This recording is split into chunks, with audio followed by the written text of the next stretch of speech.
Yeah, please be seated.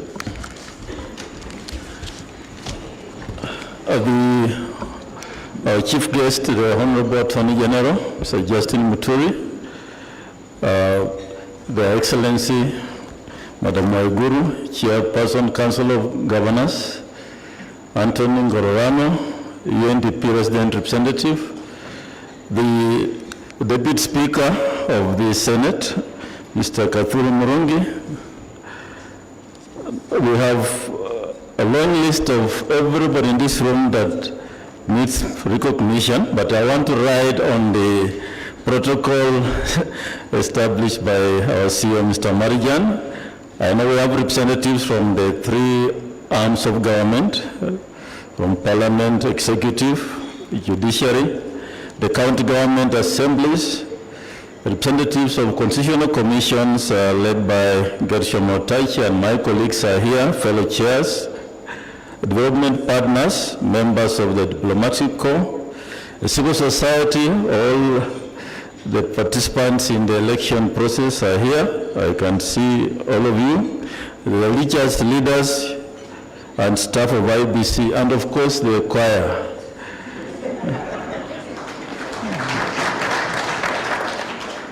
And ladies and gentlemen, I want to say thank you very much for honoring our invitation to come to this function. Indeed, you are all important actors in this process. And I know from the list of speakers, which is 22, I know the list could have been longer because you are all players in the electoral process. And this is a very, very important function. Before I make my remarks, it has been said that tomorrow is my last working day. This may not be my last function. I'm sure there's another function tomorrow somewhere. But let me invite or ask the two commissioners to come forward, Professor Gulia and Commissioner Molu.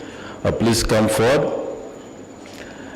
We started the journey together on 18th of January 2017. The final three, they say three musketeers. And so they went in Siberia, but they are not telling you where I was. Of course, I was in my house, taking my cups of tea and waiting if anybody is coming on the door. Of course, nobody came. Let me go through my speech. I'm pleased to welcome you to the launch of the post-election evaluation report for the 9th of August 2022 general election. This launch is not only the last event of our election calendar, but also marks my last duty to this country in a forum such as this one. The conduct of our post-election evaluation exercise by the Commission is in line with Article 884B of the Constitution, and we as a Commission are expected to facilitate evaluation of elections which happened on the 9th of August.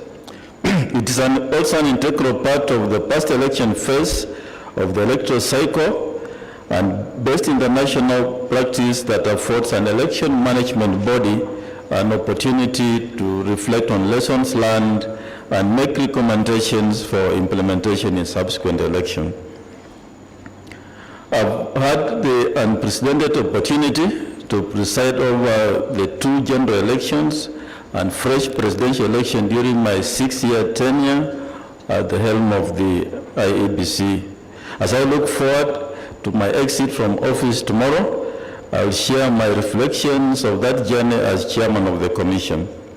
I was appointed in office on the 18th of January 2017, and we took the oath of office on 20th of the same month. In the oath of office, I swore to obey, respect, and uphold the Constitution and all the laws of the Republic, that I would faithfully and fully, impartially, and to the best of my ability discharge the trust and perform the functions and exercise of powers devolving upon me by virtue of the appointment without fear, favor, bias, affection, ill will, or prejudice. And the last sentence, I asked God to help me remain true to this oath. I joined the commission that I had been appointed along with me, with the other commissioners who were 7, to oversee the conduct of the 2017 general election that was less than 7 months away. We had very limited time to understand the infrastructure of the election and architecture of the commission. Additionally, the processes had already been concluded by the previous commission, and there was no time to make any major reviews or adjustments. We conducted the 2017 general election that was nullified, and we held a fresh presidential election as ordered by the Supreme Court on the 23rd of October 2017. And the results of that fresh presidential election were upheld by the Supreme Court in a subsequent petition that was filed.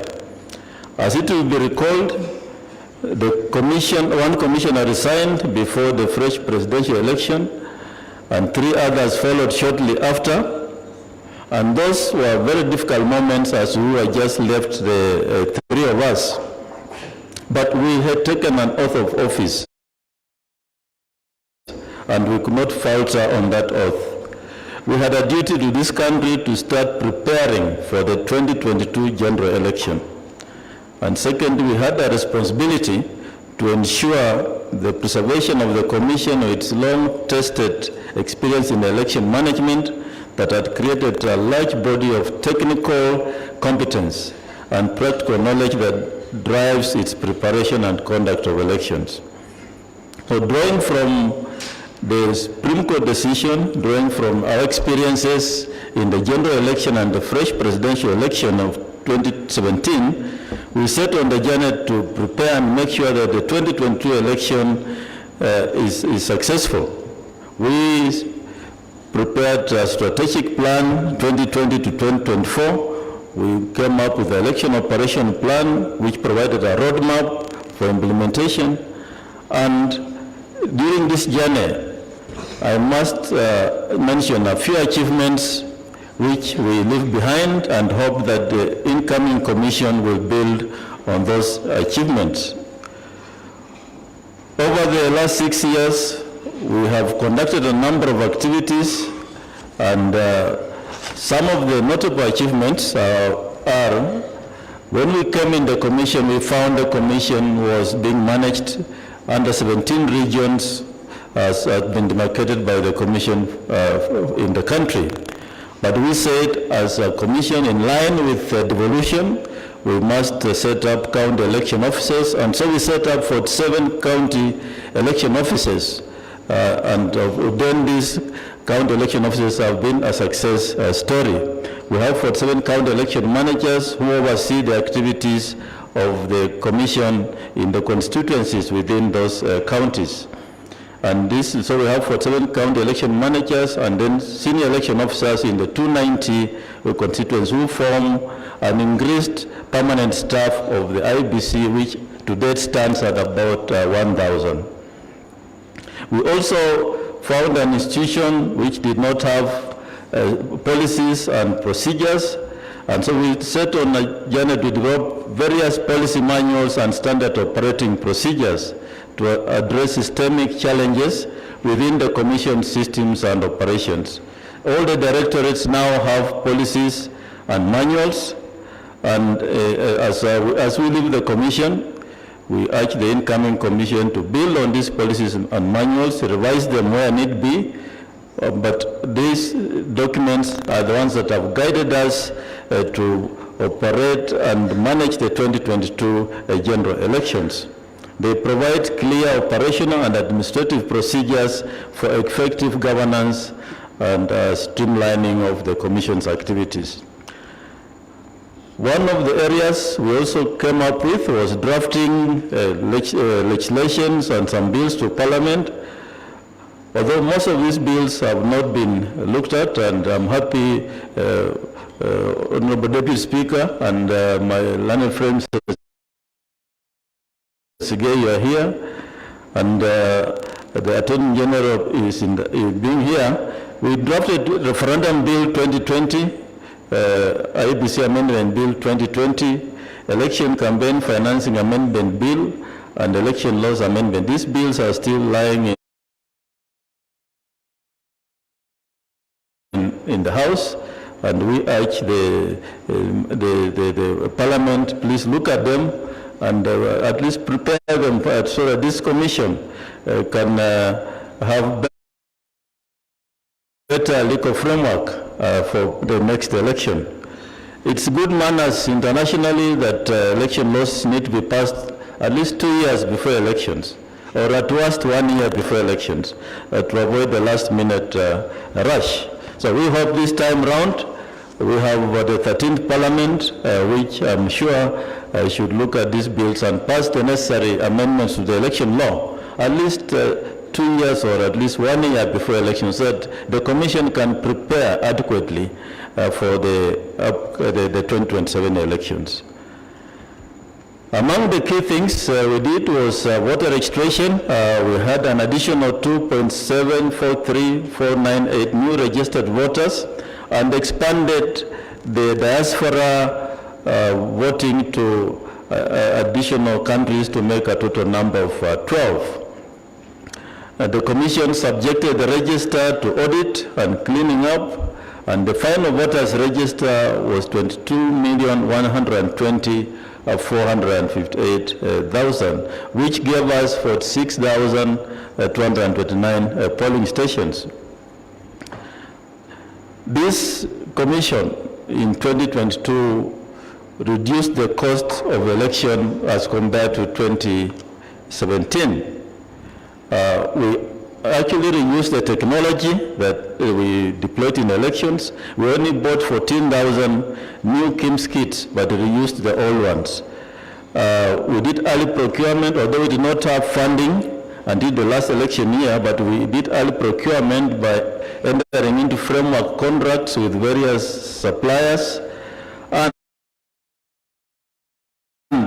negotiated better rates for some of the materials, strategic materials. For example, ballot papers in 2017 we were paying about 150 shillings per ballot paper, but in 2022 we will pay 25 shillings per ballot paper. So the cost of elections was reduced, but it cannot come down tremendous because we must rely on technology, and technology is expensive. And also our legal framework is what drives the cost of elections, where we must have a certain number of polling stations, not exceeding 700 voters per polling station. So as a commission, we also said we must print sufficient ballot papers. We printed ballot papers equivalent to the number of registered voters. This then served two purposes. One, reduced the cost. Number two, it eliminated avenues that provide opportunity for electoral malpractice like multiple voting or ballot stuffing. So we just had enough ballot papers, and of course we also, in an area where there's no possibility of eliminating possibility of malpractice, we strictly identified voters using biometric voter identification system and using only the printed register. Manual register was deployed in a few areas where technology failed. Transmission of results, we only transmitted the image of result from 34A using the results transmission system from polling station to the national tallying center and constituency tallying center. We deploying a secure public portal where election results from 34A, 34B, and 34C were hosted for the nation and the world to access.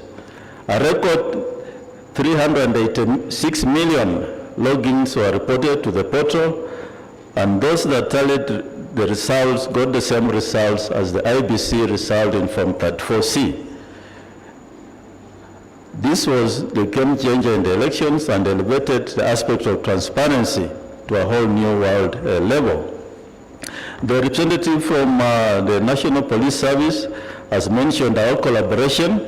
Indeed, we came up with a program of collaboration with National Police Service the election security arrangement program, and trained police officers on election management.